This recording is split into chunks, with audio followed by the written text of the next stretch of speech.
So arguably, you're the foremost chronicler of dysfunctional American masculinity.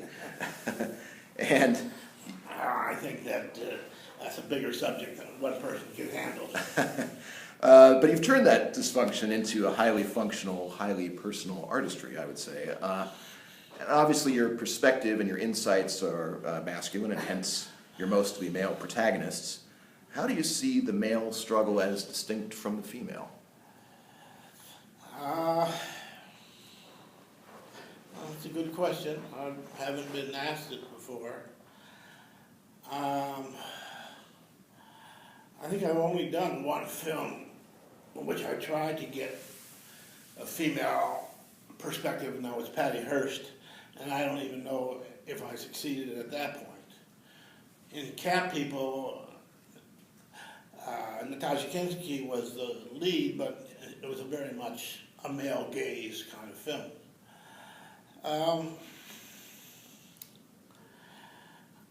I don't know. I just don't have an answer to that. I think it would probably be easier for me to put myself in the skin of a black man than a white woman. Mm-hmm. A key moment for me in this film that maybe speaks to something distinctly masculine is when Toller tears down a concerned woman and immediately feels better. Am I onto something there? Well, he is on a scary kind of road. You know, he has what Kierkegaard called the sickness unto death, despair. And we see the world as he sees it, and we identify with him. But then at a certain point, he starts to veer off and starts to become somewhat maybe not worthy of our identification. But it's too late because we already have. And as he starts to veer off to this jihadist mission, he needs to rid himself of the two feminine influences he has. And he's very cold to both of them. And in the case of the one you mentioned, the first woman, Esther, she is the kind of cloying personality that won't take maybe for no. Won't even take no for no. Yeah. How does our anxious sense of the planet's mortality today affect the individual's sense of mortality? Well, you know, for thousands and thousands of years, human beings have been asking themselves this question: why are we here? Where are we going? What will become of us? And for 20 or 30,000 years, that's been a hypothetical question. You never really had to answer it because we weren't going to go away. Yeah. Well, it's no longer a hypothetical question. It's suddenly kind of a very real question. And 2 or 3 generations from now, there may be no one left to ask it. So it lends a kind of urgency, an eschatological urgency, to that age-old debate. Yeah. With the world seemingly past its tipping point, most individuals are still astride that tipping point. That's something that the film more or less makes text rather than subtext, the idea of life being a tension of hope and despair. But ultimately the drama in the film is about the perceived necessity of taking one step beyond that point, the question being in which direction. Am I right in that? I'm not quite sure what... No, I Disagree. You lost me. Oh, well, it seems like what you say in the film that there's this life being hope or despair, right? And ultimately, the protagonist feels as if he has to make that choice. He can't live in that space. It's driving him mad to live in that space. Is that his own issue, or is that something that we all more or less have to take that step? Yeah, we all do to some degree. I mean, he is obviously an extreme case. He has the sickness of the soul. He's trying a number of things. I'm going to write a journal. He has the rituals, the liturgy of the church. He has the vessel of prayer, and of course he has alcohol. But none of these things are quite doing, what he hopes to be done. Yeah. And then he catches a virus. And the virus comes in the form of a young man who's an eco-terrorist, and he catches that boy's virus. And now he becomes that boy. Yeah. The film explores the church's lost path of social conscience as well. The megachurch is described as more of a company than a church. Even Toller's church is ironically nicknamed the Souvenir Shop. Was it ever on your mind that this state of affairs mirrors the state of film commerce threatening the state of film art? No, I wouldn't. I think that's a little bit of a jump.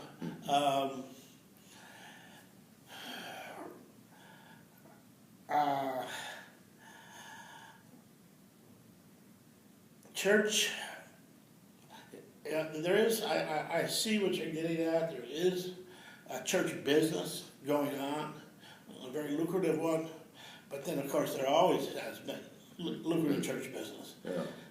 Churches in general are economic corporations.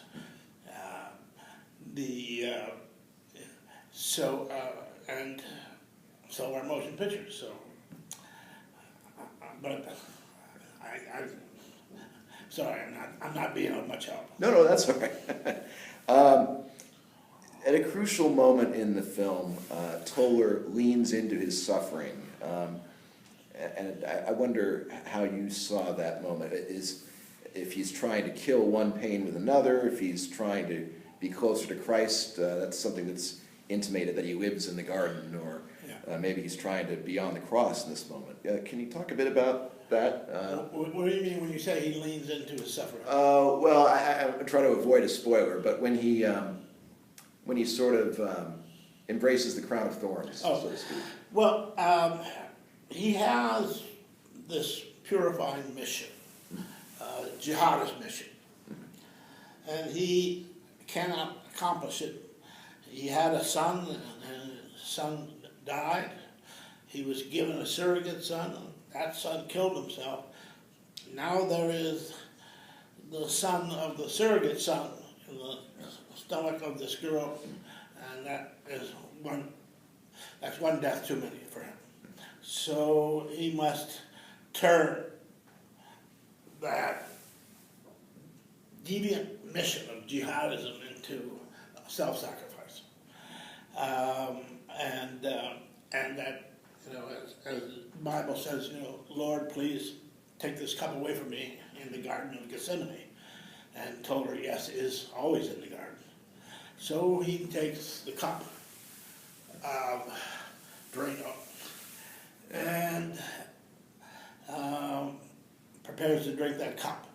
And so doing, I also did a little bit of a crib from Flannery O'Connor's Wise Blood, where Hazel Motes, another demented Christian, wraps himself up in barbed wire at the end of that movie.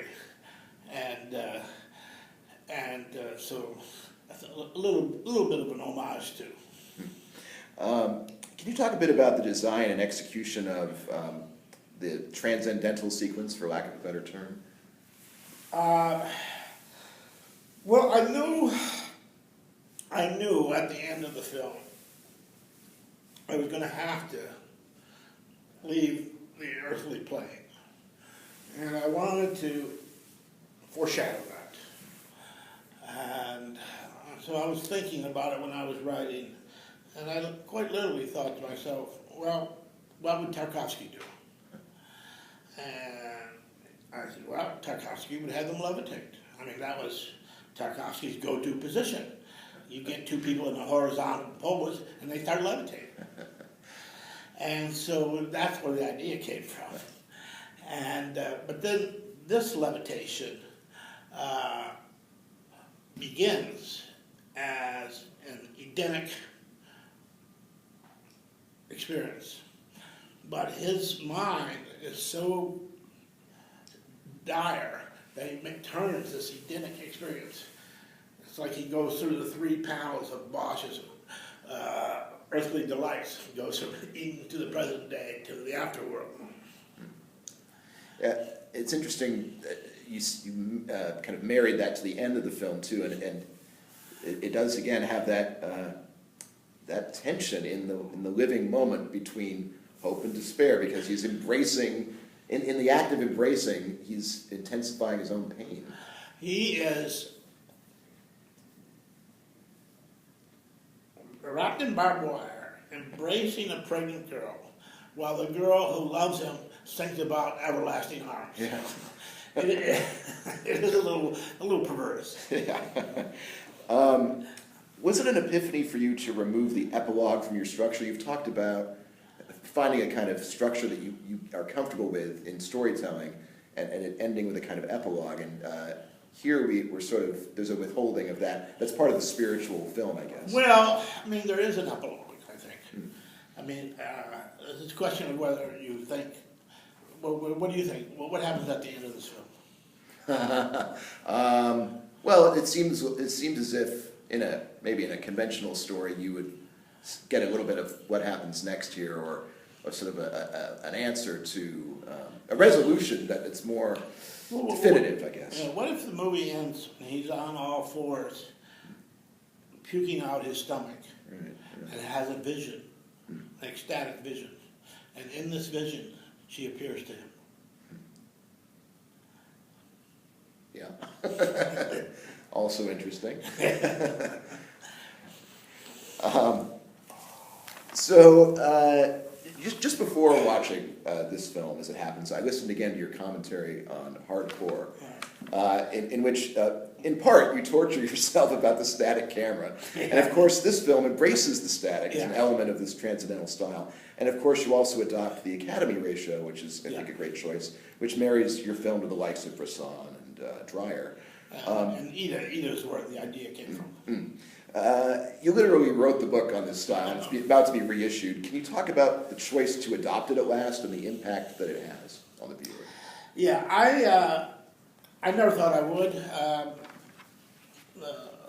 People have occasionally tried to connect my films to the book I wrote, and I would say, no, it is not me. I am not a spiritual filmmaker. I am too intoxicated by sex and violence and action and empathy. I'm not going to go try to skate on that Bressonian ice. And then this 3 years ago, after speaking with Pavel Pavlovsky, we were talking about Ida and that, and it suddenly occurred to me as I was walking uptown, said, you're going to be 70 next year, and I think it's time. It's time for you to write that movie that you swore you would never write. You also described Dying of the Light, which is a couple films ago for you, as your first old man film. Well, yeah, but now I have, if you check my paulschrader.org, I have re-edited that film into a new film called Dark. Because that film was taken away from me, and Nick and I both disowned it. And while I was editing First Reformed, I re-edited that film into something quite different. It's a sort of Nick Cage meets Stan Brakhage. And so if you go to my webpage, you'll see a link to a lecture I gave at the Rotterdam Film Festival where I explained the whole process and show clips from the edited version. One thing I wanted to get at here is that you once described your protagonist as angry in his 20s, narcissistic in his 30s, and anxious in his 40s. So I kind of wanted an update there. What comes next in your mind? Lonely, ailing? I don't know. I guess just sort of despairing.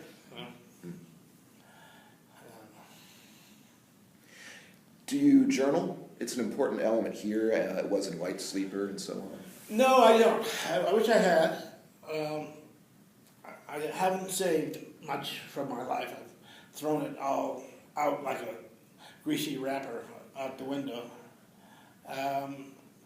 So I wish I had, but I never did. How similar is this Dutch Reformed church in First Reformed to the church of your upbringing? My upbringing is the Christian Reformed Church. Then there is also the Dutch Reformed Church, which is a little more liberal. We broke off from them. It is, and of course, those churches, by and large, have changed so much. When I was brought up, they were very austere churches, but all American churches have now been infected with this evangelical spirit, and so you're getting to see more and more, even in my church, you see things like flat screens with the verses on them and stuff like that. And I'm Presbyterian now, and I go to a very old-fashioned church, but those churches are in the minority. There's a couple of upcoming reissues of your films on home video that I'm excited for. One is Mishima from Criterion, and Autofocus from Twilight Time. Do you ever kind of look back and try to nudge these releases into existence, or do they just happen by? Yeah, it just sort of happened. Yeah. I know the people like Criterion, and so I've been waiting for them to do the 4K version, which this is. Yeah. But I've tried to get them to do a couple of my other films, and I can't get them to do it. So, a lot of times you're just banging your head against the wall. Yeah. Do you have ownership of any of your films? No. Yeah, that makes it a little more difficult. Yeah. Well, in a way, I guess I do with Canyons, since we paid for it ourselves. Right. No, maybe we sold it to IFC. Yeah, we sold it to IFC. Why did you name the character Ernst Toller? Was that a coded choice? It's from a poem by W.H. Auden. The poem is called On the Death of Ernst Toller. And Ernst Toller was a playwright in Nazi Germany, a homosexual playwright who was persecuted by the Nazis and who fled and came to New York and thereupon committed suicide. Yeah. Answer enough. And I alluded earlier to your return to film criticism. It's been many years since you've practiced film criticism, right? Well, if you go to, again, paulschrader.org, I write now and again for a film comment. And so it's, every time I write something, it ends up there. That's true, yeah, right, okay, yeah. All right, well, best of luck for the film. It's been a great pleasure talking to you.